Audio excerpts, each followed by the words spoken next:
Ассаламу алейкум. Кусь начинает. Бисмилля. Всякие вот такие рамочки мне. 3D получается, да? Получается. Да. И рисунок. Яблочки вон какие красивые. Ну, рамочки нету. Угу. Петушок. Петушок вообще. Шикарный. От этого мостика мы идем в центр парка. Ну, желательно, конечно, подольше идти. Но вот фонари уже горят. Очень красиво. Вот, уже в темноте они сидят. Они горят, значит. Они горят. Поэтому я Надо думаю, такие. если ночью... Да. Они- А вот они наши, продаются посмотрите, наши сейчас. пациенты 8 марта. Много-много слышал о ваших вот таких вот мероприятиях. Когда мы спросили, что же с собой принести, какой куштанач, да? Нам сказали, привезите нитки, привезите, как называется вот это вот? Пряжа. Вот моя борода, вот его борода. Привезите, говорит, пряжу. Ваше старание, оно заметно. И наша задача, чтобы побольше о вас знали. Все-таки есть люди, которые, наверное, остались без внимания, без какой-то поддержки, может быть. Поэтому, значит, мы пришли к вам в гости и хотим так официально с вами познакомиться. Меня зовут Сабих Хазрат. Как вас зовут? Лена. Лена. Так, Сезна? Филия. Филия, машаллах. В чем ваша особенность? Что вы, какие испытания вы переносите вот в этом бренном мире? У нас организация очень большая, межрегиональная автономная организация, которая не только по всему Татарстану, она и в некоторых городах России тоже. Это группа взаимоподдержки, взаимопомощи людям с онкодиагнозом. Я сама заболела вот 6-го года уже. Я болею онкологией. Тогда не было вот такой организации, никому было поддерживать. У меня одна соседка была вот онкологически больная, вот она меня поддерживала. Поэтому вот я это знаю, поэтому сразу уже решила вот их поддерживать. Тем более в нашем доме. Я здесь живу, я работаю. Да, я здесь работаю комендантом. Работаю здесь. Значит, вы здесь порядок смотрите, за порядком. Да, я здесь работаю, поэтому все вместе работаем. Всего в организации в нашей в Нижнекамске 350 человек. Вот мы функционируем с помощью нашей администрации, при поддержке очень нам хорошо помогает наша администрация, управление культурой, управление здравоохранения. Вместе сообща мы с ними проводим мероприятия. Также граждане нашего города тоже нам помогают. Вот, и для рукоделия тоже стараются, кто-то частично, как физические лица тоже. Вот. В организации состоят как мужчины, так и женщины, но взрослые. Детей у нас нет, потому что к детям особенная поддержка. В чем наша задача? Это поддержать людей, которые остались в трудной ситуации, которым тяжело, которые проходят химиотерапию. Но я хочу сказать, что мы не унываем, мы поддерживаем друг друга и сообща решаем общие задачи. У нас есть творческие мастерские, в которых люди приходят, кому тяжело, кому-то хочется просто поговорить, найти добрые слова поддержки. Это очень важно, это нужно таким людям, потому что порой даже дома они не находят взаимопонимания. Дома бывает, что не находят поддержки среди родных, и даже здесь вот они раскрываются, им находят тепло, уют в этой обстановке. Некоторые даже так трогательно и плачут, некоторые отказываются от лечения, родные подходят к нам, спрашивают помощи. И мы вот когда с ними беседуем, мы показываем примеры жизненные, они вот начинают и лечение проходить, и к ремиссии приходят. Но те даже люди, которые, находясь в ремиссии, они тоже наши, потому что это болезнь как бы хроническая, такое заболевание. Поэтому мы как бы опекаем, и наш союз – это онкопациенты все вместе, мы, в общем, сообща взаимодействуем. Наша организация уже 6-й год, это как бы начиналось очень так быстро. Я просто, когда получила онкодиагноз, и мне предложили вот вступить в казанскую группу. Вот. И в казанской группе я много тоже очень черпала информацию, а нам это очень важно, знать информацию, когда человек столкнулся с этим диагнозом, он много чего не знает, это и по препаратам, и консультация, это совершенно другое, как бы система, русло с медициной связано. Потом я уже начала это работать здесь, в городе, в Нижнекамске у нас здесь. И мы обратились к Айдару Раисовичу, он нас сразу поддержал и нам предоставил и помещение, вот актовый зал, где мы проводим и различные мероприятия, и концерт, и сами ставим для пациентов. Это очень важно, чтобы они даже с первой, со второй, третьей группы инвалидности, кто в ремиссии, мы все вместе сплотились, и вот им тяжело, но они хотят показать, что они живут, что они такие же, как и все, что не надо их со счетов, как бы, грубо говоря, да, и что у них есть и руки, ноги, они могут и встать, и показать себя, это очень стимулирует к жизни, это очень помогает людям, они обретают, можно сказать, что даже, ну, как силу. Вот. Духовную силу. Духовную силу, стержень, чтобы они не падали духом. Также мы помогаем не только вот как бы творческие направления разные, и медики сюда приходят, и дети к нам приходят, школьники. Я очень благодарна управлению образования, которое нас поддерживает.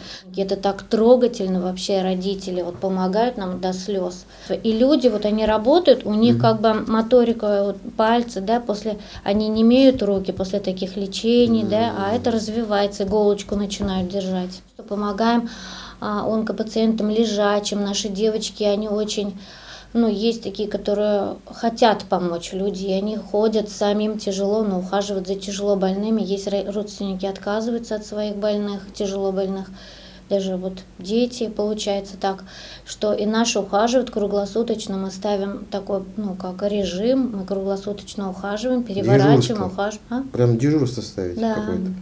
Ухаживаем за тяжело больными. Потом у нас администрация во время пандемии нас поддерживали, мы продуктовые наборы людям раздавали, пожилым, взаимообмен препаратами у кого-то заканчивается, вот у кого-то, конечно, есть все в допустимых нормах, это как если у них прописан этот, вот мы меняемся, это очень важно, это организация. Она помогает людям, потому что даже мамы, которые именно тяжелые вот этот проходят, да, онкодиагноз, он же лечится в течение года, полгода, это минимум. Бывает даже 3 лет, вот я 3 года вначале лечилась. И поэтому им очень тяжело. У нас даже блогеры нас поддерживали, устраивали неделю там красоты. Женщина, потому что, находясь без волос, без ресниц, она не хочет выходить, она плачет. Для некоторых это очень тяжело, там резекцию органов делают, и поэтому им очень тяжело морально. Нас вот поддерживали и мы сами, и блогеры, и парикмахерские некоторые, мусульманочки, девочки нас поддерживали, есть такие, которые устраивали неделю красоты. Они там им марафет наводили, это очень тоже понравилось нашим пациентам.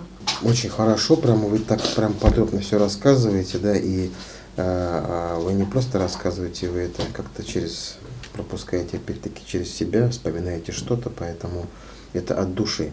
То есть я сам с этим столкнулся, да, у меня отец перенес, поэтому нам пришлось по незнанию до Уфы доехать и дальше, да, то есть когда у нас в Казани такой шикарный, значит, центр, значит, онкологический, да, то есть, но Аллаха шикр, все позади, мы все это пережили, но мы это переживали, то есть, поэтому мне тема эта очень знакома. Понимаете, дело в том, что когда человек не думает об этом, это его не касается.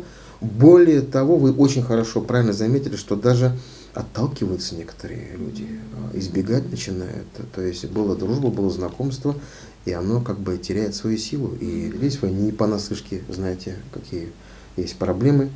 Вот. И у вас название такое еще, да, интересное. Как называется? Безберге. Безберге, мы вместе, да. То есть, ну, мы почти одинаково с вами мыслим. То есть мы говорим, что мы будем ближе друг к другу, да, то есть безберге. У нас даже название такое почти одинаковое. Эти слова безберге деген сөз, мы вместе. То есть это именно слова поддержки. То есть если даже не говорить каких-то много слов красивых, да, просто скажешь, если безберге, мы вместе, это уже поддержит человека. Уже само название, оно уже дает надежду, дает какой-то шанс человеку, который, может, потерял эту надежду, может, потерял этот шанс. И действительно, мы знаем очень много случаев, когда людям ставили диагноз и давали там немножко совсем. Да.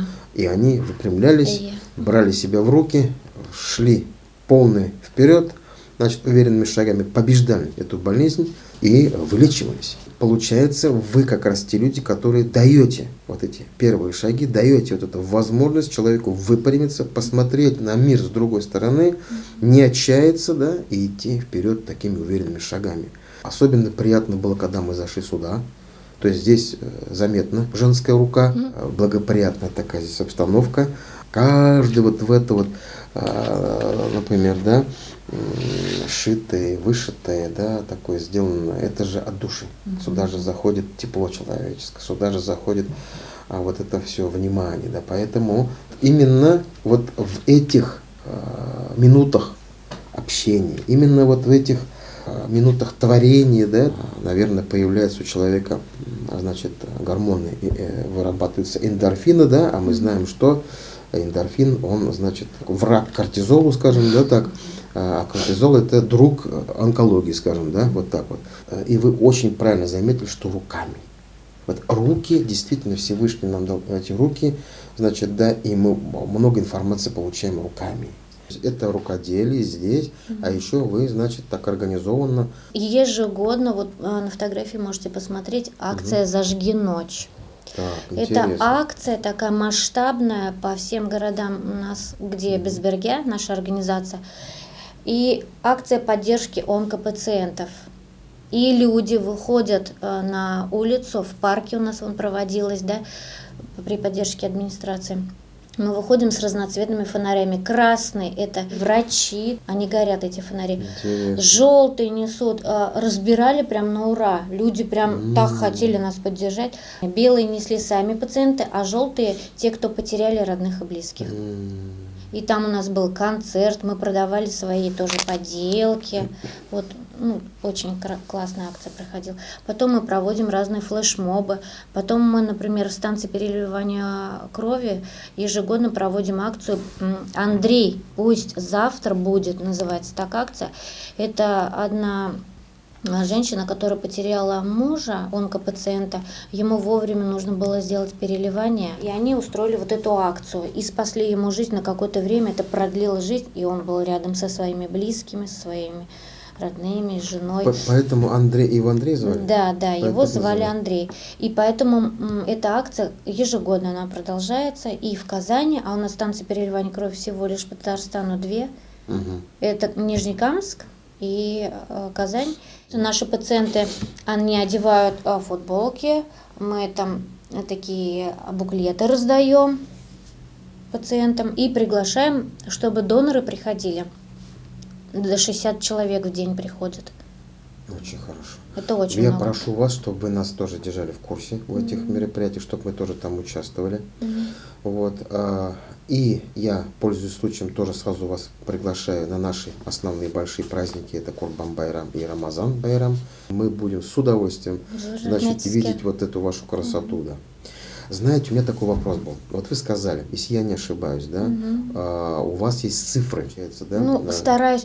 Но вот, знаете, у нас, конечно, она варьируется. Ну, люди уходят, Да, и это да. каждый год вот это происходит. Приходят новые, поэтому корректировка все время нужна. А так приходят и уходят, но 350 вот так вот. Понял. У нас. То есть, зачем это спрашиваю? То есть, у вас есть какой-то такой мониторинг, скажем так, да, Мониторинг что я веду. вы с врачами как-то на связи С Марсом Харисовичем тоже на связи.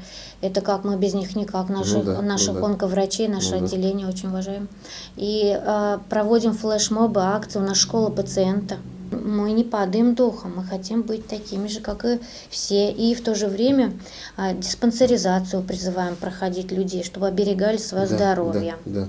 Вы знаете, вы сейчас очень правильно сказали, потому что многие на начальном этапе они получают диагноз, чтобы вовремя отреагировать и, значит, справиться, то есть, с этим. И вообще, может быть, даже забыть навсегда про это. Вы проделываете огромную работу, очень приятно. Спасибо. Очень приятно, да. Мы будем с вами вместе. Мы с вами. Иншаллах. Вы можете на нас рассчитывать, Аллах берса. Вот мы мечеть, да, мы стараемся как-то духовно поддержать. То есть человек к Богу уже далеко, долго идет. Разными путями человек приходит ко Всевышнему. Разными путями. И, к сожалению, в основном, когда приходят какие-то испытания. Когда человек здоров, когда у него все в порядке, он забывает про Бога, он думает, он сам такой умный, сам такой здоровый, сам такой это значит, да. И только приходит испытание, он начинает вспоминать про Бога. И, вспомнив про Бога, еще стесняется прийти в мечеть или в храм. Понимаете? То есть стесняется, все равно еще не так просто взял и пришел в мечеть. Вот, а поэтому приходит к вам, разговаривает с вами, проявляет себя здесь, получает успокоение. Вот, и поэтому вы какая-то такая ниточка, значит, человека к храму, скажем так, да, такая взаимосвязь, такая как бы ниточка, говорю, дорожка, значит, к Богу, даже так скажу, я смело могу так сказать, потому что все, что вот это вот делается, да, это красота, это вот это творение. Мы, конечно, всячески готовы быть вместе, да, без берега, булрага азер. Наша задача быть ближе друг к другу, ближе быть к вам. Мы готовы принять всех, кто хочет к нам прийти. С удовольствием мы возьмем свою организацию благотворительную, обнимем, подарим вам тепло, уют. Без берега